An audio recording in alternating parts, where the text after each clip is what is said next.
하버드 비즈니스 스쿨에서 조사를 해봤더니요. 조직에서 한 명의 리더가 바뀌면 보이거나 보이지 않거나 12.4명이 영향을 받는다고 합니다. 특히 새로운 리더가 올 때는 주의가 굉장히 많이 흔들린다는 이야기죠. 그러니까 보이는 부분, 보이지 않는 부분에서 리더가 바뀐다는 것은 조직에 굉장한 충격이 가해진다는 이야기입니다.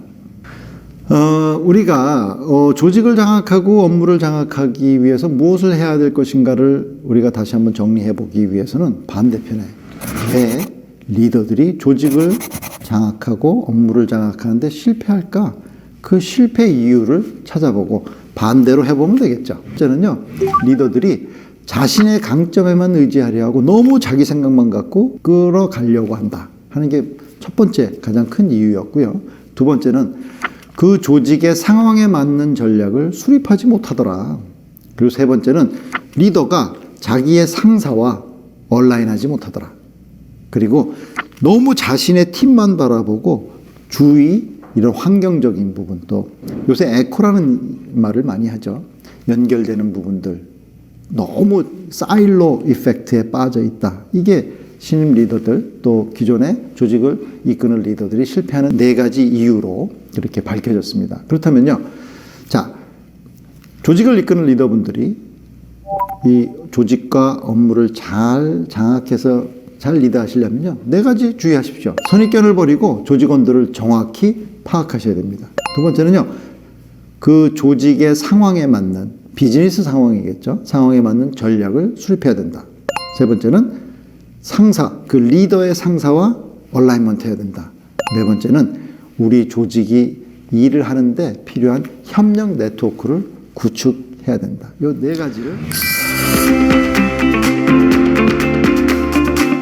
우리 조직원들을 파악하는데 제일 중요한 것 중에 하나가요, 한 자리에 전부 다 때로 몰아놓고 파악하려고 하지 마라.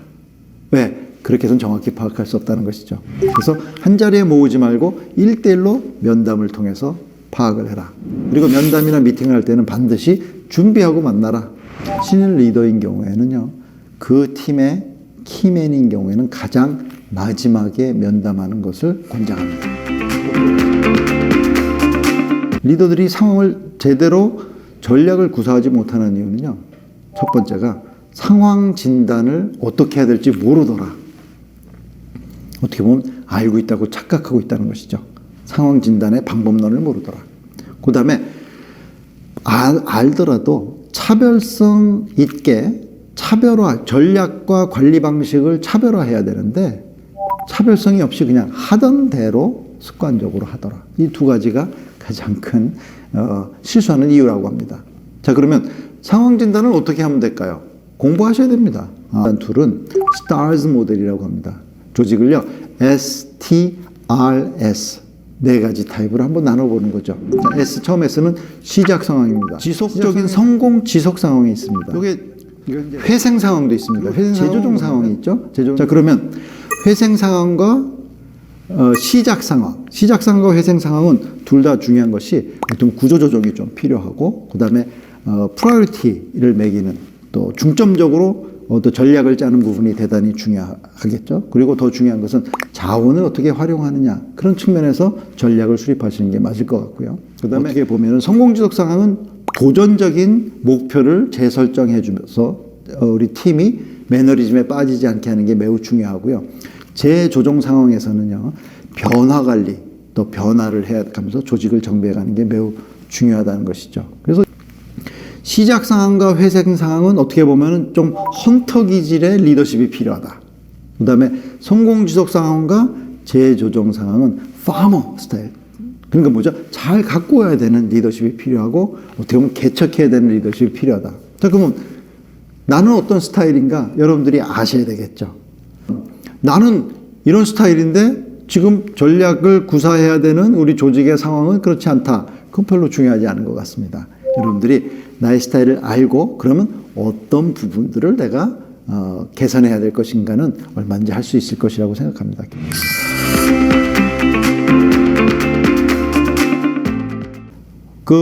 보통 리더들이 상사와 얼라인을 제대로 하지 못하는 이유를 보니까요, 몇 가지 이유가 있다는 것이죠. 첫 번째는요, 급한 일이 있을 때만 간다는 것이죠. 왜 그럴까요? 가능하면 자주 찾아가서 이야기를 하더라도 그분 스타일에 맞추지 못하는 경우가 많고, 그다음 세 번째는요, 그 상사의 고민을 이해하지 못하고 그냥 나는 우리 팀만 잘 관리하면 돼.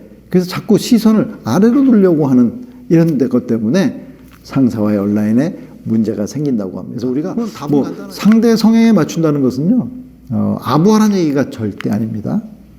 이왕이면 내 뜻이 잘 전달돼서 함께 잘 일할 수 있게 맞춰라 하는 뜻이 있습니다. 나의 상사를 나 때문에 성공할 수 있게 만들어드리면 나는 성공할 수 있습니다. 그래서 상사를 성공시키려면 그분의 목적과 목표가 무엇인지, 그리고 그분을 힘들게 하고 있는 압박 요인은 무엇인지, 그리고 그분의 강점과 약점이 무엇인지를 정확히 이해해서 그분의 강점을 살리고 그분의 약점을 내가 보완해 드림으로써 그분이 성공할 수 있게 해야 된다. 자, 조직 온도를 파악하고 상황에 맞는 전략을 수립하고 그 상사와 온라인을 했다면 이제 우리 팀이 마음껏 일할 수 있도록 협력 네트워크를 구축해야 됩니다. 근데 우리가 첫 번째 가장 중요한 것은요, 현실을 직시하고요, 회사의 다양한 이해관계가 발생하는 것은 너무도 당연한 것이라는 상황인식이 중요합니다. 왜 그러냐면요, 선호하는 관점이 다르고 선호하는 대상이 다르다는 것이죠. 그러니까 항상 충돌과 갈등은 존재하는 것이고 사람들이 모여있는 데서는 항상 갈등이 따르게 되어 있습니다. 그리고 특히 모든 조직은 리소스들이 부족합니다. 그러니까 리소스에 대해서 경쟁도 있고요. 그 다음에 서로 연결이 되어 있기 때문에 상호 의존성이 있을 수밖에 없다. 자, 그래서 이해관계를 조정한다는 것은요, 어떤 정치적으로 패거리 문화를 만들고 줄서기 문화를 만드는 것이 아니라 조직의 목표를 달성하기 위해서 한정된 리소스를 효율적으로 배분하고 활용하는 과정이다.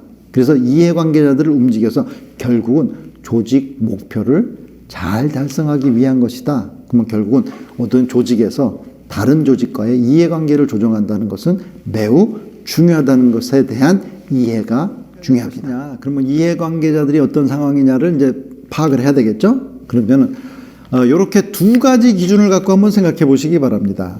그 대상들이 신뢰 정도는 어떤가? 높은가 낮은가? 또 우리 지금 진행하는 현안 프로젝트에 대해서 호응 정도는 높은가 낮은가? 이렇게 기준 두 개만을 딱 세워보면은 사실 네 그룹으로 나눌 수 있겠죠.